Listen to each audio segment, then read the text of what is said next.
Let's react to what Adrian Autry said in his final post-game press conference.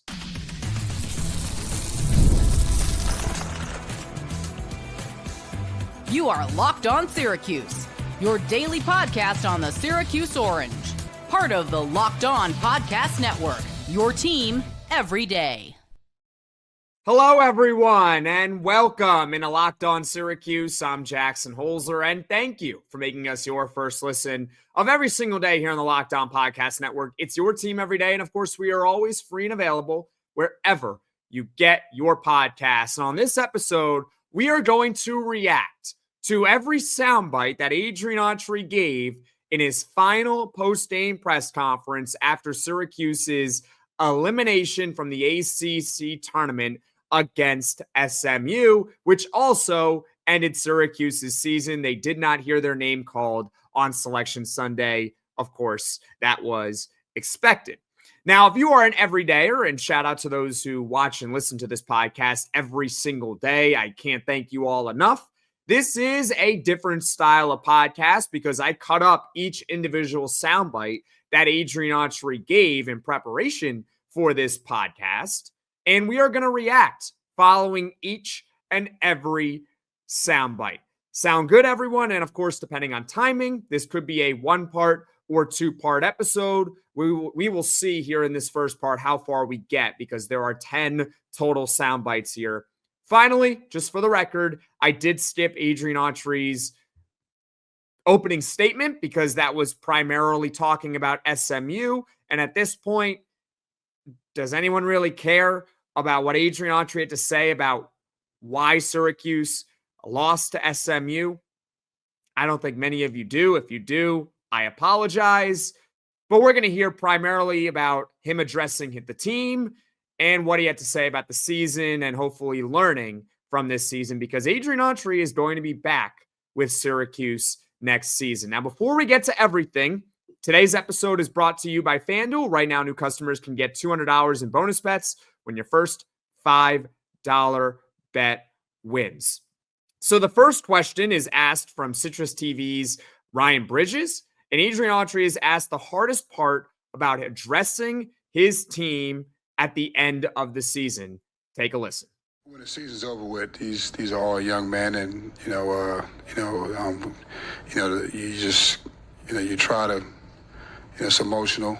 These guys, the coaching staff, a season is over with. That's what you work for. You work all summer and you get ready for the season, and when it's finally over with, it's an emotional thing. But these guys, it was hard for these guys because it was just a long year, and every year is long. But obviously, it was a lot of noise surrounding these guys, and again, we spent a lot of time together, and just trying to keep these guys with their head up, and that's why this ending like this is really hard for me and for this team.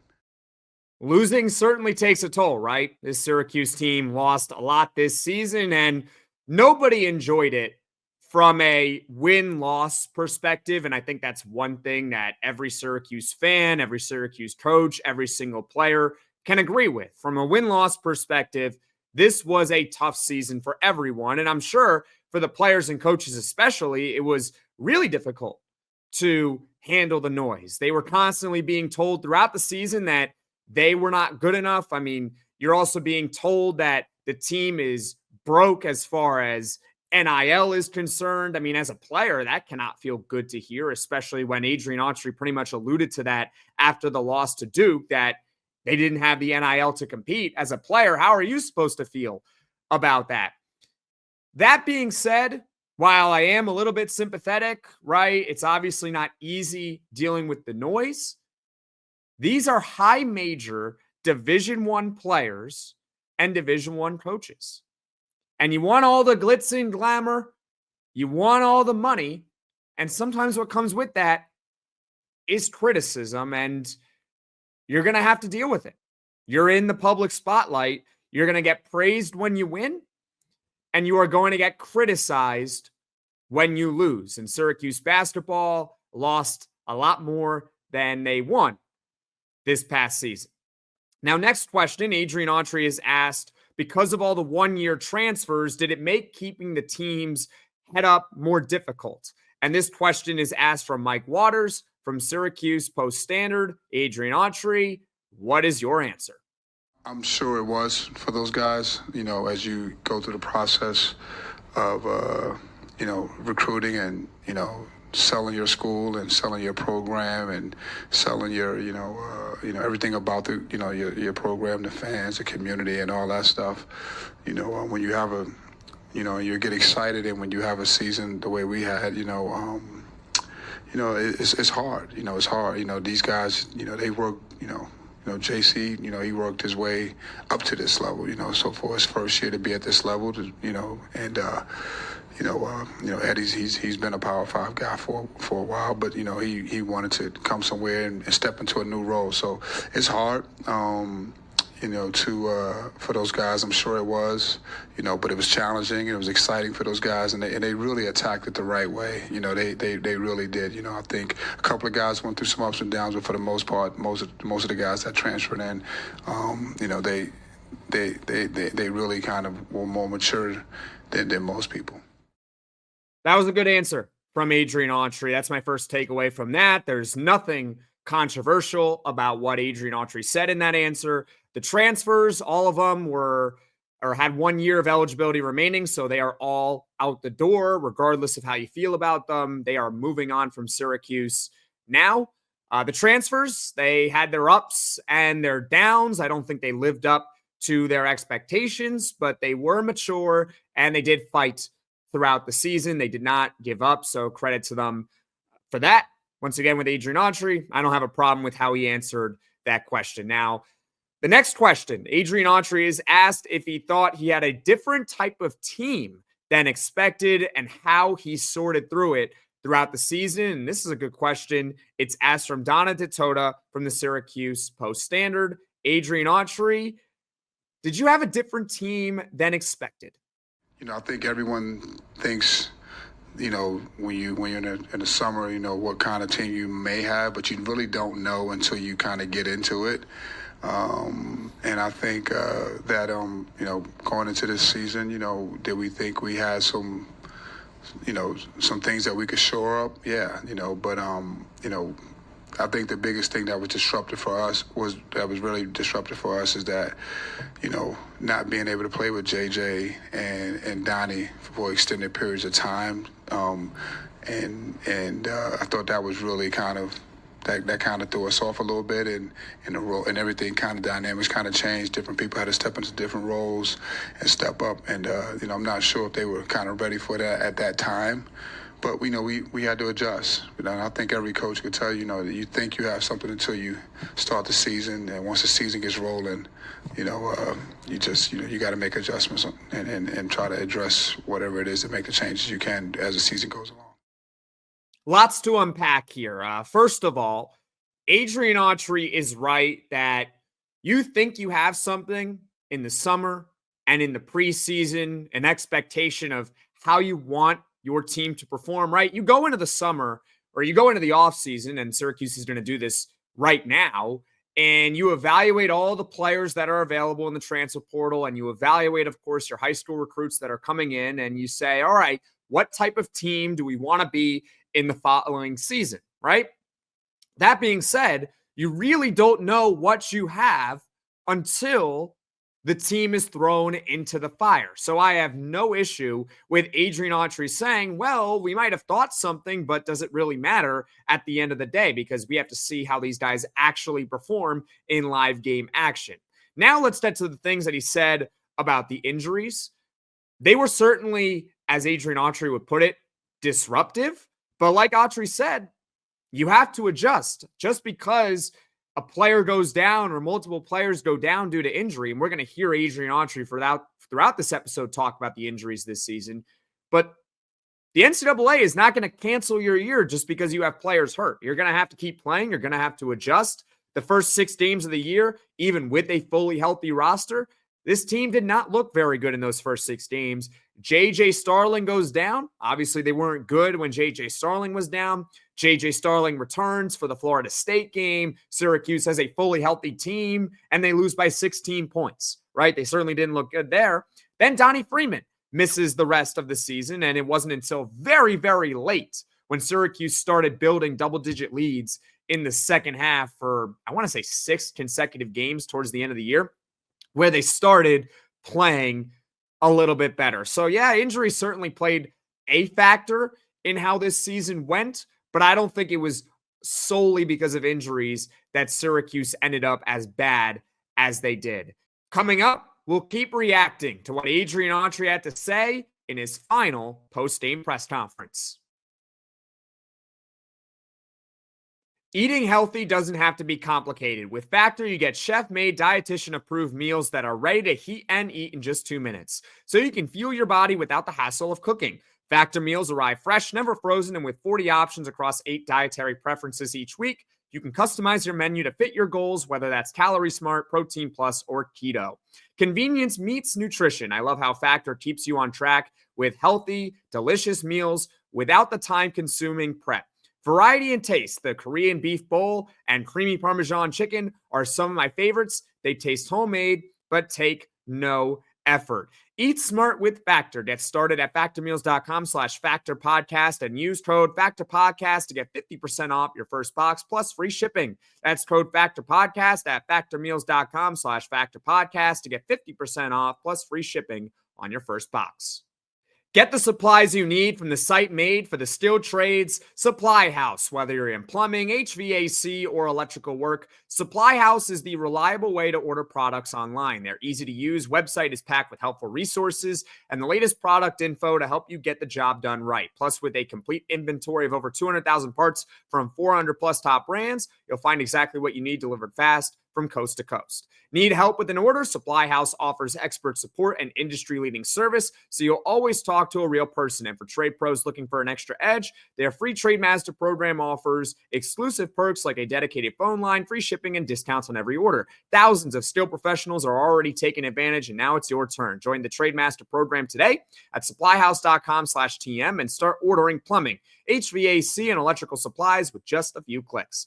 Plus, use promo code SH5 for 5% off your first order. That's supplyhouse.com.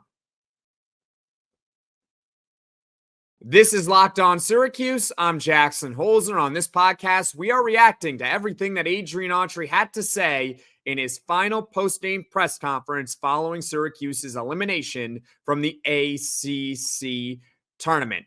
Let's get to the next question. Adrian Autry is asked about the senior leadership, and this question is from Aiden Stepanski at the Daily Orange. You know, just the way they attack practice, the way they were with the team, always encouraging. They had a lot of experience. You could tell that. They never came in heads down. They were always upbeat. They never, they did everything we asked them to do and more.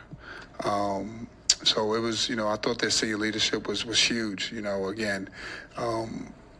The way they handled it, I was impressed. I was very impressed. They really, they really came in every day to work, and just watching them interact with their teammates, constantly uplifting them, smiling, talking to them, that was pretty,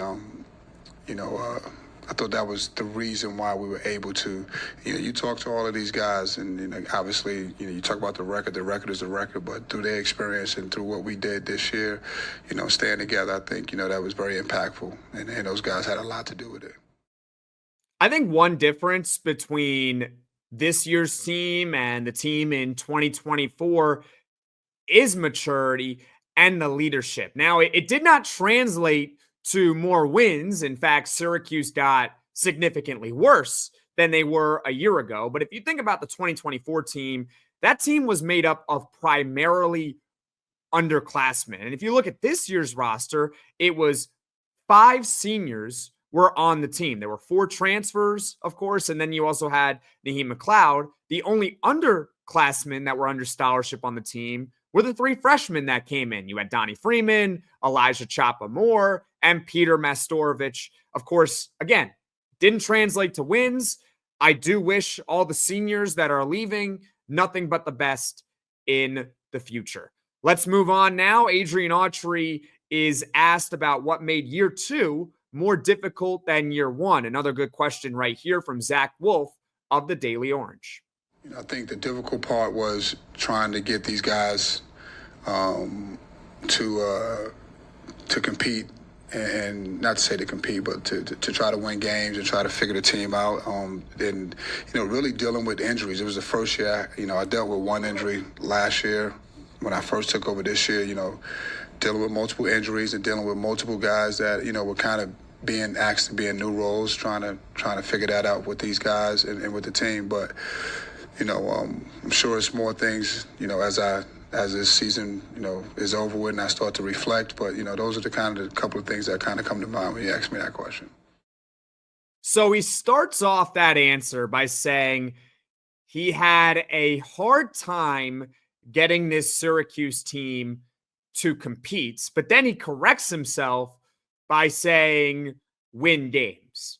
Sure, Adrian Autry didn't really mean to say something like that, and I would just like to thank Coach Autry for telling the audience that winning is hard. We really, really appreciate it. It's a lot harder to win than it is to lose. So thank you, Coach Autry, for that valuable piece of information right there. But then he actually gets into the nitty-gritty of his answer. And again, he talks about the injuries, and he mentions the one injury that he had to deal with in 2024. That big injury he had to deal with was Naheem McLeod. He played, I believe, less than half the season as the starting center last year. He missed the rest of the year, unfortunately, due to a foot injury.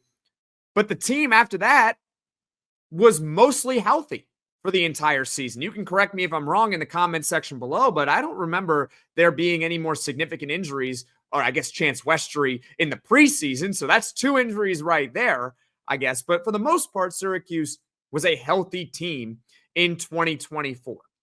That being said, I'm going to let you all in on a little secret, okay? You ready? Teams have injuries. This is Division I high major basketball. Injuries are the worst part of sports, but unfortunately, they happen. You could say that Syracuse was unlucky this year, maybe a little bit lucky a year ago, but the reality is Syracuse basketball next season will have to deal with injuries because it's just a part of the sport. It stinks. But Adrian Autry said earlier in the press conference that you have to be able to adjust to that, right? Some teams can do it better than others. And again, the NCAA is not going to cancel your season just because, this player's hurt. Let's give him a mulligan. It's not how it works. Louisville, they're in the NCAA tournament this year. I know everyone talks about their NIL budget being so much bigger, and it was bigger than Syracuse, reportedly. I believe a lot of their NIL probably went to Kason Pryor because he was among Louisville's best players in the beginning of the season, and he was a high-profile transfer. Unfortunately, he got hurt, and he missed the rest of the season. It's really unfortunate, but guess what? Louisville found a way to adjust. Duke, they just won the ACC without Cooper Flagg and without Malik Brown. They beat Louisville without those guys. They beat North Carolina without those guys. Syracuse lost to Florida State by 16 points with a fully healthy roster. And then, fast forward to the ACC tournament, they beat Florida State with Donnie Freeman out. And Elijah Chopamore out, for what it's worth. So, again, with the injuries, I get it, but at the same time, it is not the main reason why Syracuse basketball did not have a good season. Now, coming up, we'll react more to what Adrian Autry had to say in his final post-game press conference. Looking at the timing, it appears that this is going to be a two-part podcast. So everyone stick with me here on Locked On Syracuse. March Madness is here, and FanDuel is giving you the chance to get in on the action like never before. Right now, new customers can get $200 in bonus bets when your first $5 bet wins. That's $200 extra bucks to use on everything from buzzer beaters to Cinderella stories and even who's cutting down the next. I've got my eye on a few underdogs this year, and FanDuel makes it easy to back them with spreads, totals, and game props. Now, that being said, There are Cinderellas every year in March Madness, essentially, but a 1 seed typically wins the tournament. In fact, a 1 seed, since the field has expanded to 64 teams, a 1 seed has won the tournament more than any other seed combined in NCAA tournament history. My pick to win it all this year is the Duke Blue Devils. I just think that they are the best team. If they are healthy, they are going to win March Madness this season. The FanDuel app is super easy to use, and when I win, I get paid instantly, no waiting around. So visit FanDuel.com to get in on the college hoops action all tournament long. The NCAA tournament is here, and so is the bracket breakdown. Locked On Podcast Network and Amazon Fire TV channels are teaming up to deliver NCAA tournament coverage like never before. Watch studio shows featuring former players and Locked On's local experts as they guide you through every upset, buzzer beater, and bracket matchup. Stream it all for free on Amazon Fire TV channel. Search Bracket Breakdown to see it all for free. It's your team every day.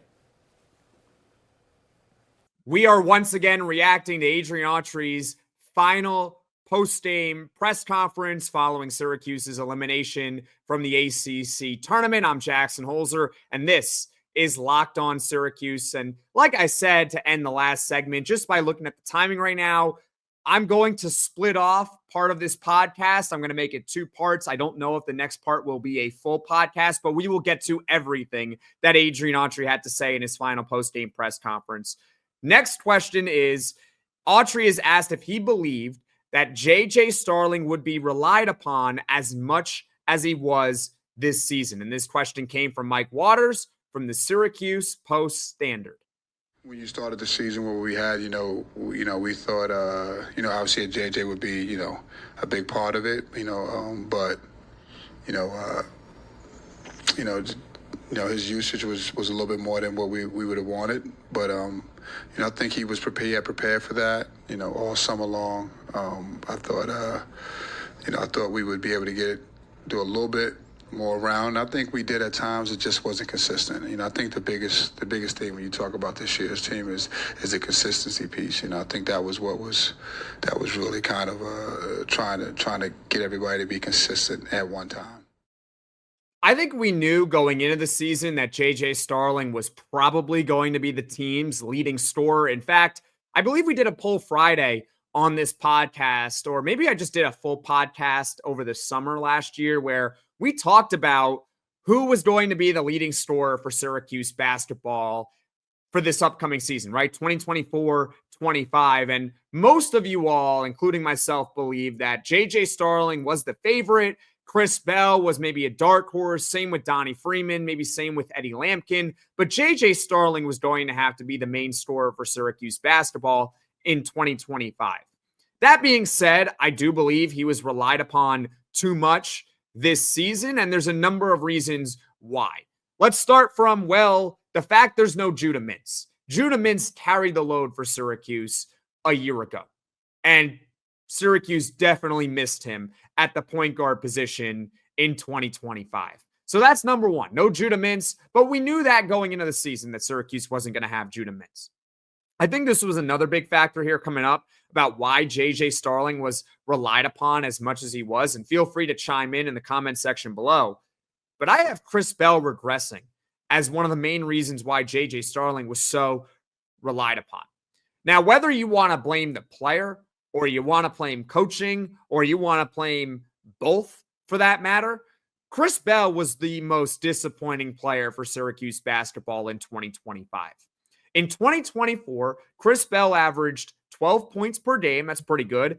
And he shot 42% from the three-point line, which was second in the conference. I think at minimum, we were hoping that Chris Bell would be able to replicate those numbers in 2025. Average 12 points a game, shoot above 40% from the three-point line. And best case scenario, we were hoping that Chris Bell could become a more complete player and more of a off the dribble type scorer as well as a three-point shooter. Do many things on offense, more versatile really, and also improve on the defensive end. In reality, Chris Bell regressed both on offense and on defense. And because Chris Bell, who we thought was going to have such a big role for Syracuse in 2025, because he regressed, well, that put more on J.J. Starling's shoulders. Now, there's one more theory that I want to throw at you here, and then we're going to end this podcast, and we will resume with part 2 of listening to Adrian Autry. So don't worry, we're going to get to some of the good stuff he said in the next podcast, okay? But how about Donnie Freeman being out? Did that really play a factor in J.J. Starling having to be once again relied upon a ton? Well, I did the numbers. I crunched the numbers. I looked them up, and the answer is not as much as you might think. So in the 7 games with Donnie Freeman, here are J.J. Starling's numbers. He averaged 15.7 field goal attempts per game. He shot 45% from the field and 29% from the three-point line. So pretty good. In the 19 games that he played without Donnie Freeman, J.J. Starling took 16.1 field goal attempts per game, shot 39% from the field and 26% from the three-point line. So J.J. Starling, with or without Donnie Freeman, had essentially the same number of field goal attempts per game. Of course, he was more efficient with Donnie Freeman in the lineup. However, 4 of those 7 games were against mid-major competition. And J.J. Starling in those first 3 games of the year, if you go look up his numbers from them, he was hyper efficient. He looked like he was going to be a superstar. And I'm not going to sit here and say that J.J. Starling averaging 18 points a game was some scrub or anything like that. But he definitely had to carry a bigger load than probably he should have this season. There just was not enough around him, whether you want to blame the personnel, the coaching, the injuries, whatever it was. J.J. Starling had too big of a role for Syracuse in 2025. So hopefully he does decide to return and not enter the portal. If J.J. Starling returns, like I have said before, he needs a role reduction. Can he be the second or third leading scorer next year? Yes. I think that would be great for Syracuse basketball, but he cannot be what he was this past season because, yeah, he averaged 18 points a game. That's really good, but his efficiency from a year ago was way down. Way down. So we need a better J.J. Starling, and that starts with getting better personnel, I guess, around him because Syracuse basketball is David Adrian Autry year 3. All right? They're not firing him. Sorry. We already did a podcast talking about why it's a mistake. I'm moving on from that. Okay? Thank you for making Locked On Syracuse your first listen today. And for your second listen, check out the Locked On College Basketball Podcast with Isaac Shade and Andy Patton. March is here, and so you can be the most informed college basketball fan throughout the madness. Find Locked On College Basketball on YouTube or wherever you get your podcasts. Don't worry, folks. That was not everything that Adrian Autry had to say. In fact, there are still 4 more sound bites to get to, but we will get to them in part 2 of this podcast, reacting to everything that Adrian Autry had to say. So, see you later, everyone.